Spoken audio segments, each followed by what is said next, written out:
Good evening, and welcome to From Where We Are, stories of news and culture through the lens of USC and Southern California. I'm Claire Fogarty, coming to you live from Studio B in USC's Annenberg Media Center. And I'm Nicole Bednar. It's Tuesday, February 14th, 2023.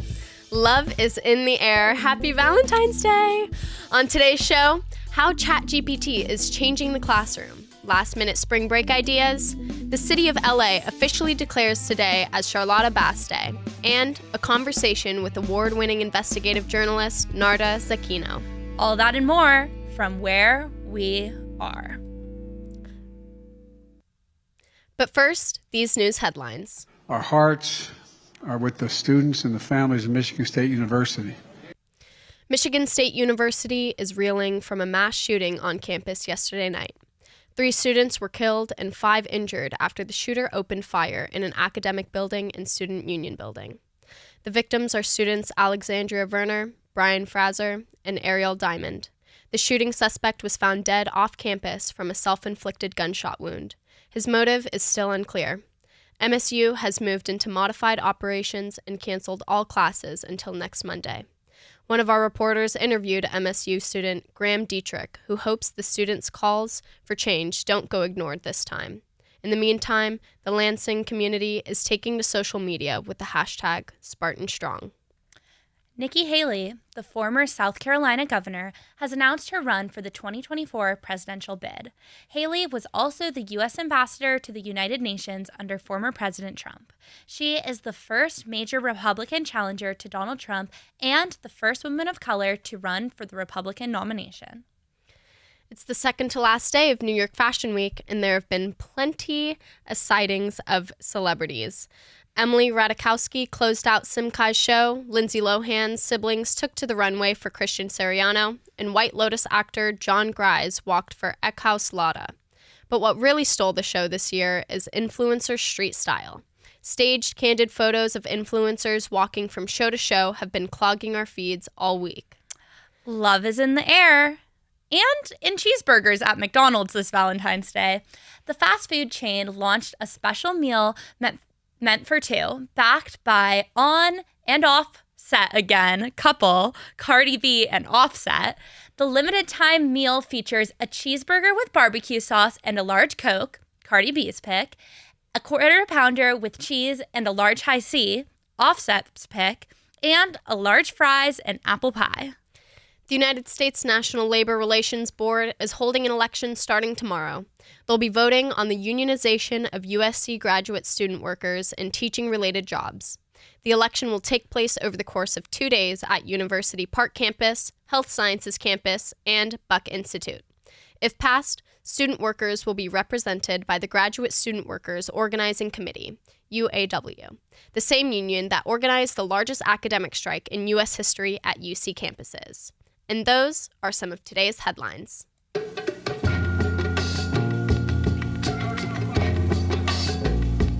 USC Annenberg celebrated the inaugural Charlotta Bass Day with a series of public speaking events earlier today and welcomed some high-profile guests to engage with the Charlotta Bass Journalism and Justice Lab.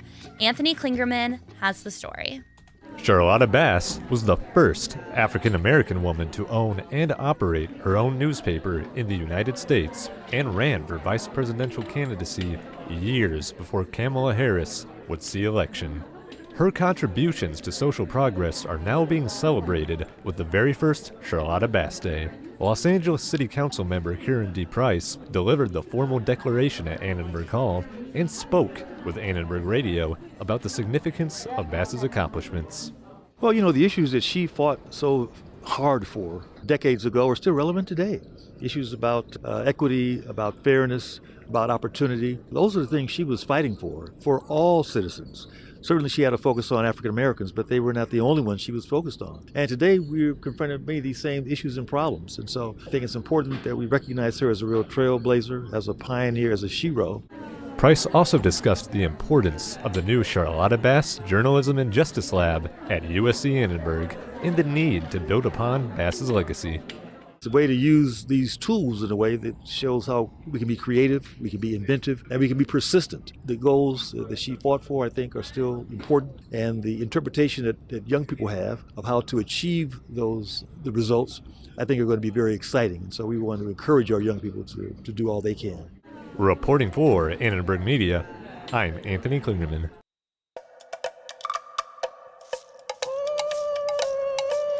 Today, we have an intriguing story about the increasing use of artificial intelligence. As you may know, many students are turning to chatbots and language models like ChatGPT for academic help. However, some professors are questioning the ethical implications of such technology in the classroom. What if I told you what Claire just said was actually written by ChatGPT? With a chatbot that good, it might not be long before us radio hosts are obsolete. Let's see what USC professors have to say about this new tech. Here's Kami Toomey with the story. ChatGPT is a chat box fueled by artificial intelligence and quite the controversial topic. Whether you want the program to generate a 5-page paper on the history of the Peloponnesian War, or a quick guideline on how to break up with a fling over text, with ChatGPT all you have to do is fill in the prompt and minutes later the text is complete. While ChatGPT might seem like a fun tool, educational institutions across the country, including the New York Public School System and the Los Angeles Unified School District, have banned the program. I spoke with USC professors to get their perspective on the use of the viral AI in the classroom. USC writing professor Mark Marino believes that programs like ChatGPT might be unavoidable as a professor. It's a reality. It's a technology that's out there in the world, and so now we have to think about how it's going to change the way writing happens. But instead of rejecting the change, Marino's philosophy is if you can't beat it, join it. I am interested in exploring where this might take things. In my G seminar about digital writing, I'm interested in how we can use it as a creative tool. Earlier in the semester, Marino invited his students to experiment with chatbot by asking AI to write their first paper of the term, but only so they could discuss the failures of the program. But overall, Marino has faith with humans working with and not against technology in the classroom.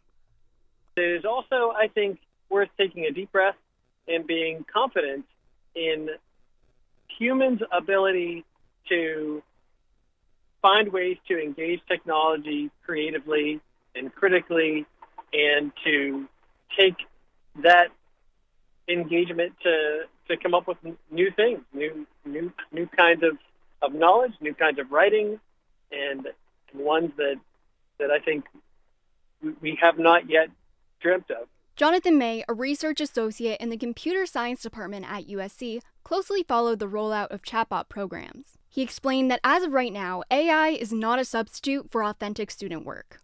A well thought out paper that's coherent and is actually trying to get at the heart of whatever is being evaluated is not something that we're going to see like today or even in the next year. May also thinks that professors could potentially alter their curriculum to prevent students from abusing technologies like ChatGPT. There are cases where you do not want to allow tools when you're trying to teach a particular skill that the tools are going to replace. And I would want to test that by having people like write in longhand, in class during a test for that kind of. Though, overall, like Marino, he is optimistic that artificial intelligence can be used as a tool for good. I think having tools to spark ideas is a good thing, a net good thing for us to be creative. And if we use them wisely and we use them correctly, we don't really have anything to fear about the death of humanity or the death of creativity. So I'm cautiously optimistic. Just this week, Microsoft and Google released their own AI chatbot programs, so it looks like this technology isn't going anywhere soon. For Annenberg Media, I'm Kami Toomey.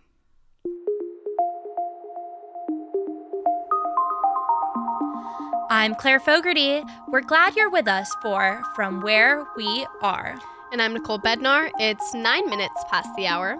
Coming up, budget-friendly spring break ideas and a conversation on Pat Tillman's legacy with journalist Narda Zacchino. Stay with us.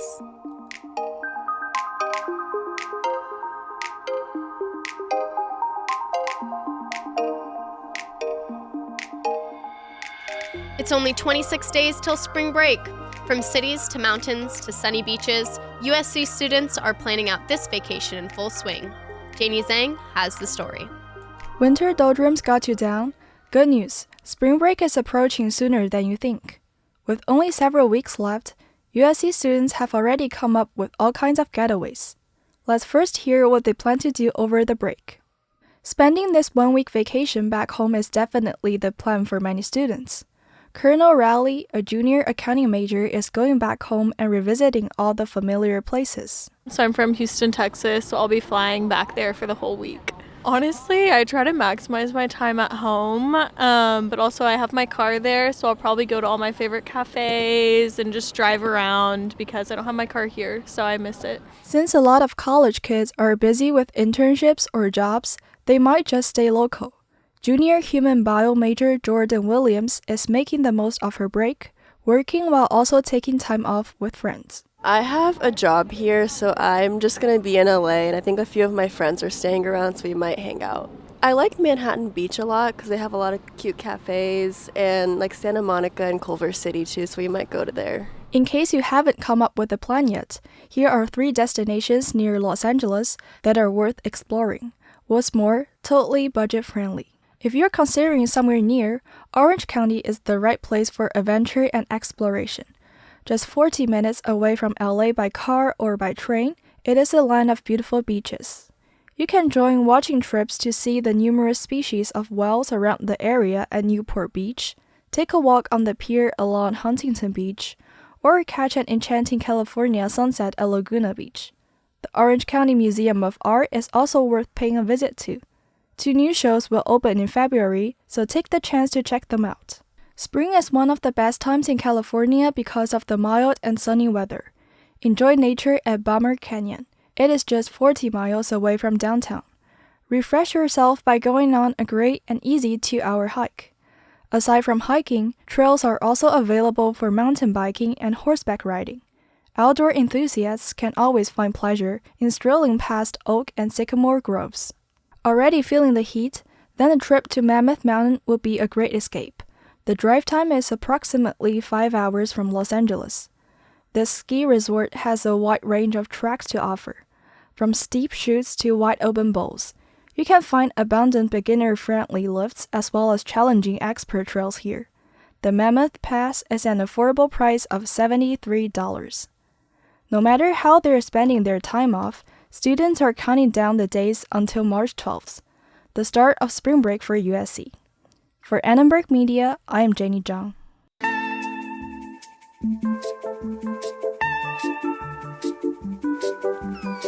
Just before Sunday's Super Bowl, the NFL aired a video presenting the Pat Tillman Foundation Scholars. Tillman was a former professional football player for the Arizona Cardinals who turned down a multi-million-dollar offer to join the U.S. Army Rangers. It was described in the video as having ultimately lost his life in the line of duty. People around the nation were outraged at the mischaracterization of Tillman's story. The video had no mention of how he was killed by friendly fire. A report requested by the Tillman family revealed that the U.S. government was aware of this fact days after it happened, and yet did not report to the family until weeks after the memorial service. Pat Tillman's mother, Mary Tillman, wrote a book called Boots on the Ground by Dusk, which detailed Mr. Tillman's life, his death, and his family's search to find the truth. She co-wrote that book with Narda Zakino, an award-winning investigative journalist who was the top editor at the LA Times and San Francisco Chronicle. Ms. Zakino, thank you for joining us. You're very welcome. So we were wondering, why now? What do you think prompted the NFL to resurface Pat's story? Well, they wanted to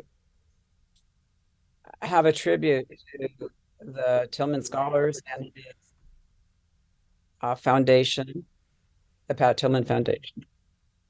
And in order to do that, of course, they had to introduce Pat.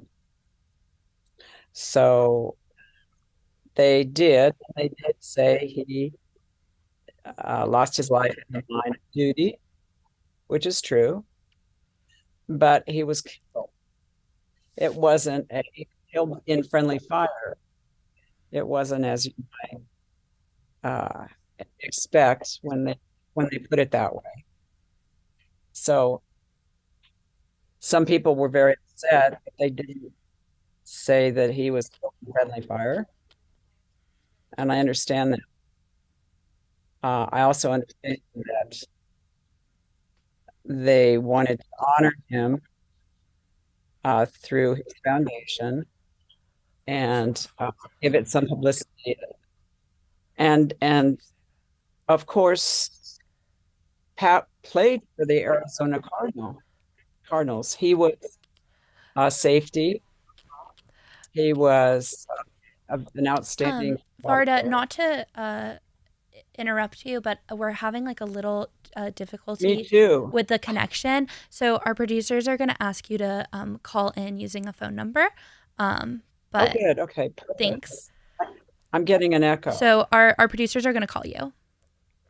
Oh, good. Perfect. Okay. So Nicole and I we watched the ad before this show. And it's not so much as an ad as like a segment or presentation of the scholars.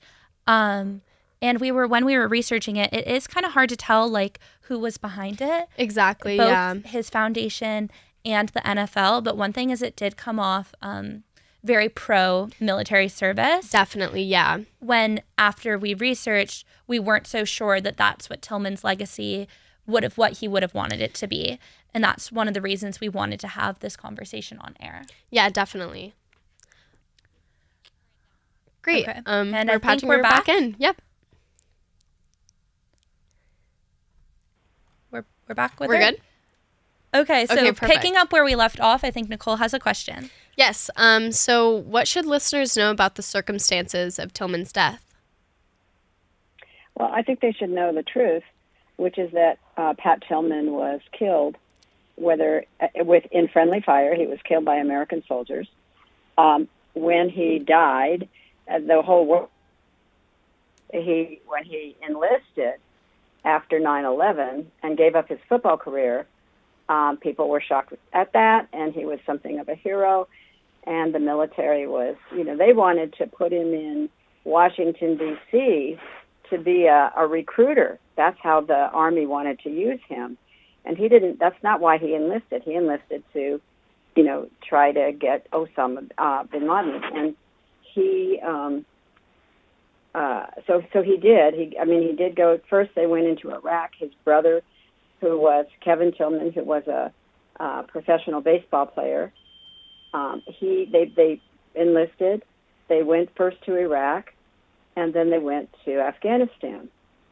And with the military, Pat was killed on April 22nd, which is a significant day, because on April 22nd, 2004, the military, the U.S. announced that they had lost more soldiers, American soldiers, in Afghanistan in the war than any other month before. This was only April 22nd, and they had already lost more than any other month. So that was bad news for the military and for the United States government. And then the story about Abu Ghraib, what was going on, the torture that was going on at Abu Ghraib prison, that story was about to break, and the government knew it. So this was a really bad time for them in terms of public relations. So Pat being killed, this hero, they made him a hero, and they knew the day he died, they knew certainly the day after, that he had been killed in friendly fire. And yet they put out a story, a press release, that he had been killed in a heroic battle with the enemy, and he killed 6 or 9 of the enemy before he was killed. And there was no gun battle. He was killed by friendly fire. And they stayed with that story until it got out. It finally got out. They waited also until his memorial service, because they knew at his memorial service, that he had been killed in friendly fire, and yet they let the memorial service go on with all these people talking about what a great hero Pat was in killing the enemy, defending his country, and doing all that. And they knew it wasn't a true story. And how did the family persevere after that cover-up? people need to know the story of what happened, and they don't like to tell it. And I won't say I blame the NFL, but I do blame, whoever put it together to just not say the truth. So, with the story re-entering the news cycle, how do you think his legacy has changed since his passing in 2004? Well, I mean, it's interesting to me that there was such an uproar with what happened after the announcement on Sunday, the actual video, because it seems like his legacy goes on, but it's not, the story isn't complete because the full truth hasn't been told, in my opinion. When Pat's mother and I worked on this book, we got a lot of information from a lot of sources that led us to believe there's more to it than has ever been written. You can read it in our book. I mean, we think that, well, it's hard to say. But we think he might have been killed deliberately. It's a possibility because the fact that he was, they wanted to make a hero out of him. They also they were not approving of Pat's opinions on the war. So, for example, he and his brother were sent with their unit of the Army Rangers to Iraq. And Pat had said publicly and had written in his journal that the Iraq war was effing illegal. I won't use the word he used, but you can. Thank you. What he said. And he thought that was illegal, and he didn't approve of it at all. He also, because he was seen as sort of, this heroic figure giving up football to go into the military and whatever, he was seen as, this iconic figure to a lot of people.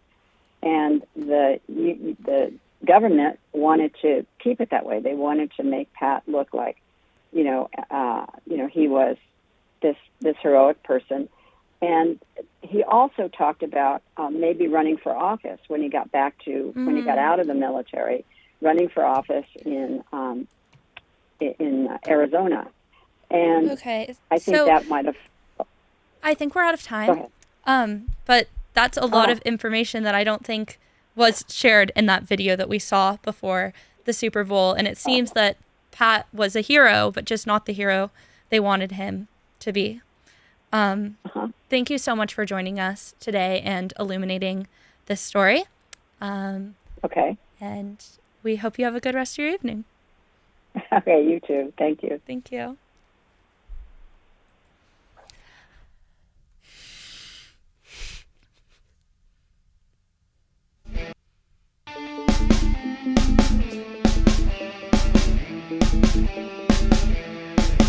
And that's all we have time for on today's From Where We Are. Meredith McCabe produced today's show with Jeffrey Lee, Val Diaz, and Issa Johnson. We also got help from Mallory Cara. Aaron Lee is our live stream manager, and Derek Renfro composed our theme music. We're also streaming live on YouTube at Annenberg Radio News. Subscribe to From Where We Are on Apple Podcasts and Spotify. Finally, don't forget to follow us on Instagram at Annenberg Radio. I'm Nicole Bednar. And I'm Claire Fogarty. From all of us at Annenberg Radio, wherever you are, we'll hope you'll join us again for